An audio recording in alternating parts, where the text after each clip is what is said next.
দেশকে এগিয়ে নিয়ে যেতে হবে। বৈষম্য বিরোধী ছাত্র আন্দোলনের অন্যতম সমন্বয়ক হাসনাত আব্দুল্লাহ, যার একটি ফেসবুক পোস্টে সড়কে নেমে আসে হাজারো শিক্ষার্থী। বিভিন্ন আপডেট নিয়ে সামাজিক যোগাযোগ মাধ্যমে বেশ সরব তিনি। সম্প্রতি নিজের ফেসবুক অ্যাকাউন্টে এক পোস্টে মিথ্যা স্বাক্ষর দিয়ে জনগণকে হয়রানির অভিযোগ এনে সবাইকে সতর্ক থাকার আহ্বান জানিয়েছেন হাসনাত আব্দুল্লাহ। তবে আজ নিজের ভেরিফাইড প্রোফাইলে ইনসাফ লিখে পোস্ট করেছেন তিনি।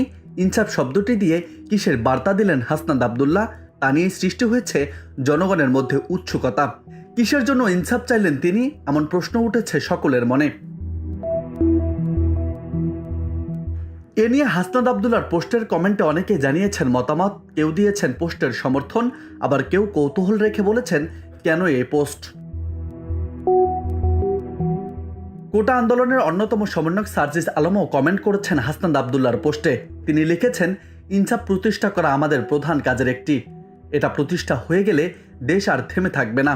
আপনারা সবাই সহযোগিতার হাত বাড়িয়ে দেবেন ইনশাল্লাহ। পরামর্শ আর সাপোর্ট অনেক বড় পরিবর্তন ঘটাবে। মাহবুবা রহমান সোহাগ লিখেছেন, মানুষের মাঝে ইনসাফবোধ থাকলে তো আর দেশটার এমন অবস্থা হতো না। এবার আপনারা ইনসাফ কায়েম করার উদ্যোগ নেন। এদিকে গত 25 আগস্ট রাজধানীর সচিবালয় এলাকায় আনসার সদস্যদের সঙ্গে শিক্ষার্থীদের সংঘর্ষে গুরুতর আহত হয়েছিলেন হাসনাত আব্দুল্লাহ। এরপর থেকে হাসপাতালে ভর্তি তিনি। মাঠে না থাকায় কি কোনো ইঙ্গিত পেলেন টকবগে এ যুবক, নাকি সম্প্রতির ঘটনা নিয়ে কোনো বৈষম্যর গন্ধ পেয়েছেন হাসনাত, যার জন্য লিখেছেন ইনসাফ? কেন লিখেছেন, উদ্দেশ্য কি, তা নিশ্চয়ই জানাবেন হাসনাত নিজেই, যেভাবে জানিয়েছেন এক টি শার্ট পরে আন্দোলনের রহস্য।